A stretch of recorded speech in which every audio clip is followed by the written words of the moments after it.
Hello, and I'm Colin Blanchard. Welcome to the second of these videos where I'm going to try and show you how I set up to proof and begin work on a small edition printing Linocut on the XCut XPress.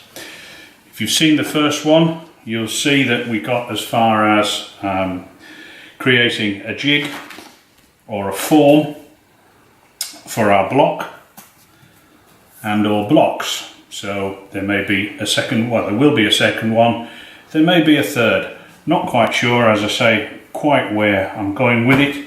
I know so far that I want to add some words to this image, so I'm creating a second block which is big enough to take some of the text. Not quite sure where it's going to go, but we'll see.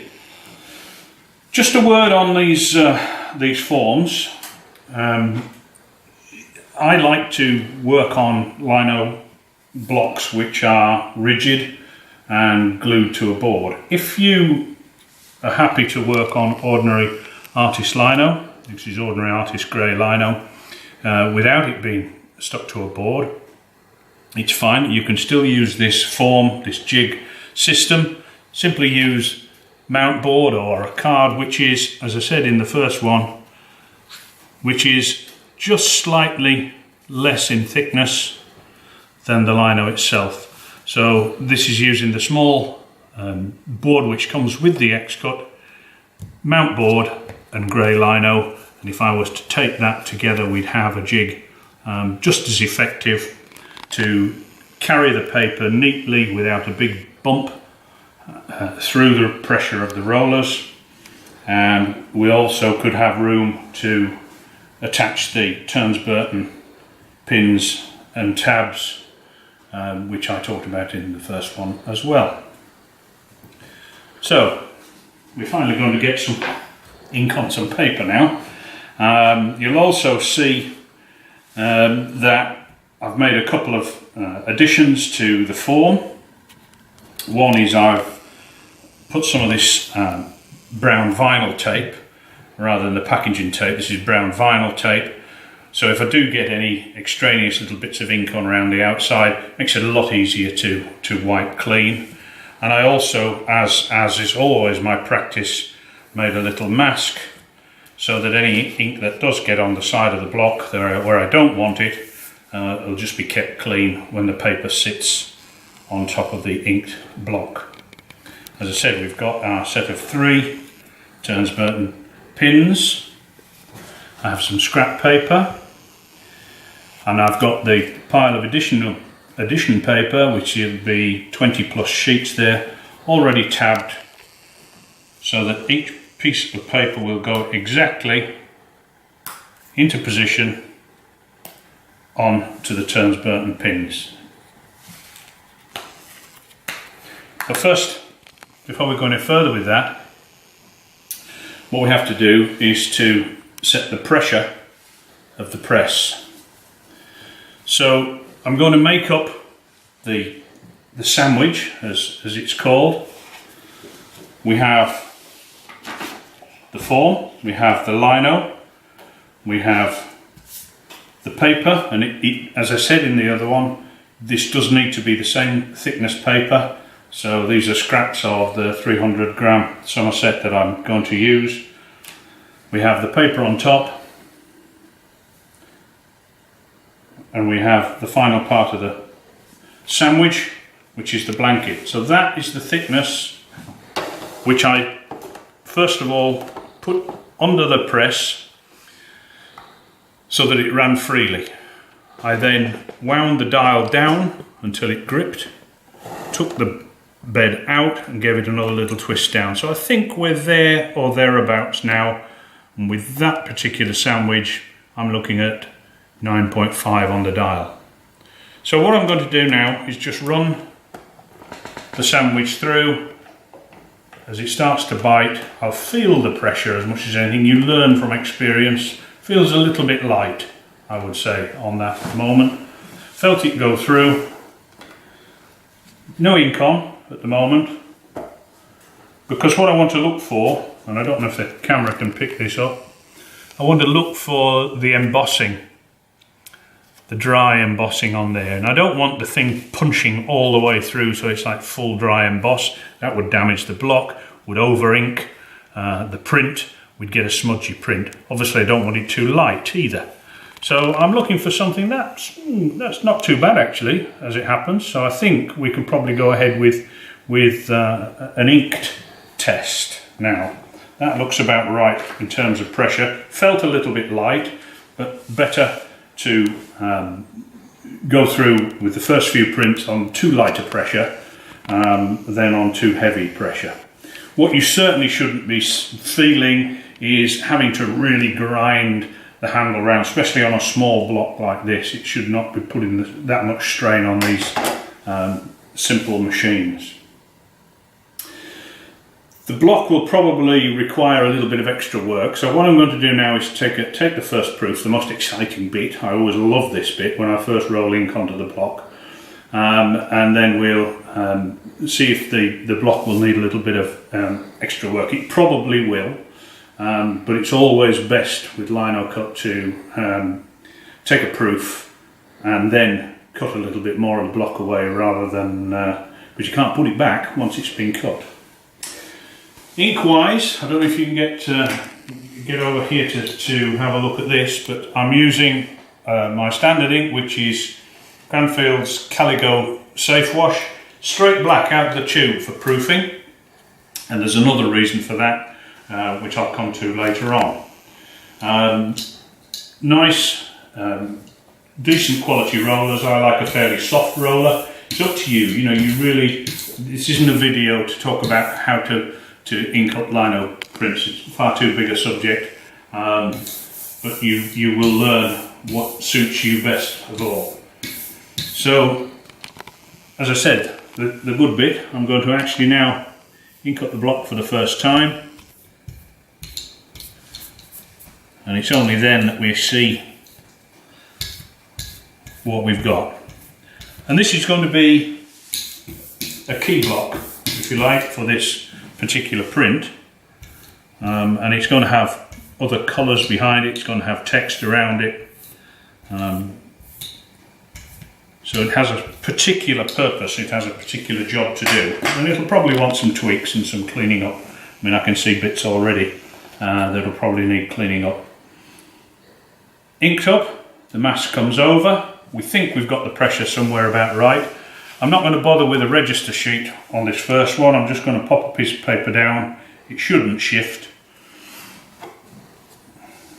Blanket goes on very, very carefully because I haven't got the Turns-Burton pins to help keep the paper in position.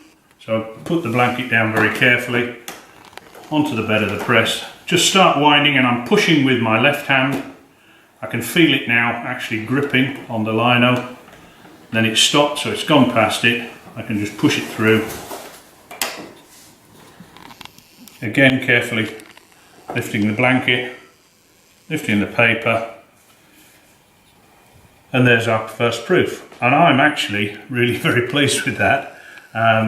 Some little bits want cleaning up here. What I'll probably do with these is actually cut them away completely from the block. And there's a few other tweaks I can see. So what I'll do now is I'll clean the block, I'll take that away, and we'll bring it back in a few minutes, and we'll try a second proof. And also what I'm going to do is to show you how we'll transfer that image to the second block. Once I'm happy with it as a key block, we'll transfer that image to the second block so that I can start to think about how I carve the second block. So I did the first proof, and I've taken it away and done a little bit of cleaning up, and you'll also see what I've done is I've removed the lino altogether from the block. It's one advantage of having lino attached to a board to carve with, is you can really clean areas like that. So I'm going to take another proof off this on the actual Somerset paper, and then hopefully we're going to transfer the image from this block onto our second block in register, so that I can then start thinking about how this second block, which will be the first one to print, because we'll then come back and print this key block on top of the colours that will be printed from this one. So put it back in its form, ink up again in the normal way. We'll see straight away whether the tweaks were okay. There was very little to do other than clean up the background and a few bits of his whiskers. So not too much ink, not too much pressure, but obviously nice and even. A little mask can come over. So I'm going to actually use now one of the proof sheets from the pile of edition paper, just to see that I've got everything in the right position. So it goes click, click onto the turns, Burton pins. Our third one to stop the paper twisting, although on a small image like this probably be okay. The blanket, don't need to be quite so careful now because the pins and tabs will hold it in position. Into the press, set on 9.5 still. Just a gentle push until it starts to bite and it stops. Continue it through.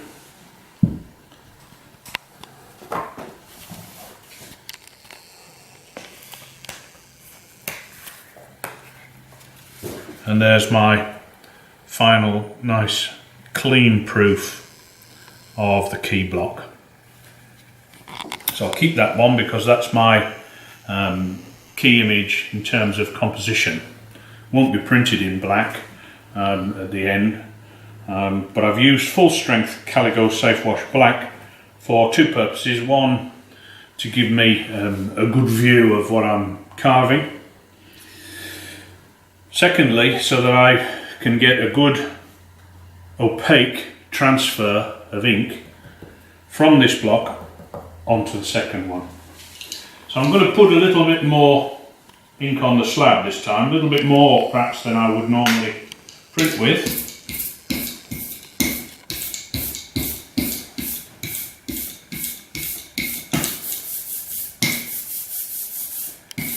And I'm going to ink up the block fairly heavily.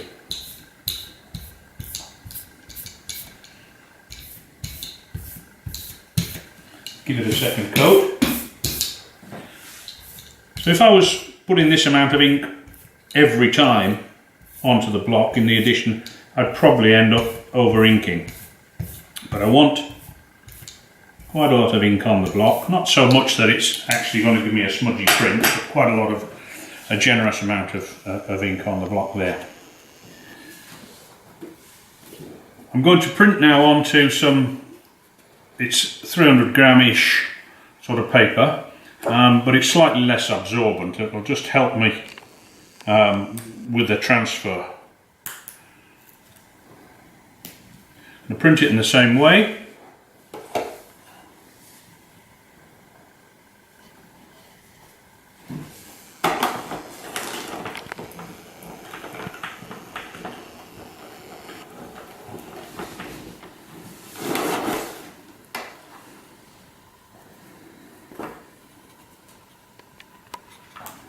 And whilst the print is still wet, I'm going to dispense with that mask for now.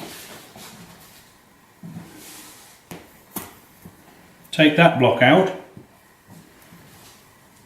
put my second block in. As we said, it's absolutely tight, it's exactly the same size as the other one. Then the wet print goes back onto its registration tabs,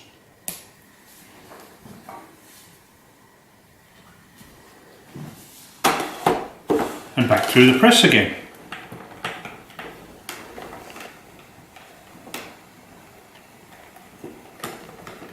and then we should have an image transferred to the second block.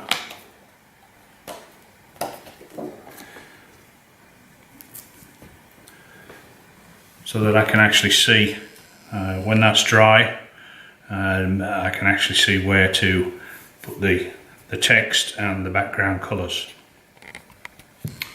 Okay, I hope you've enjoyed those two.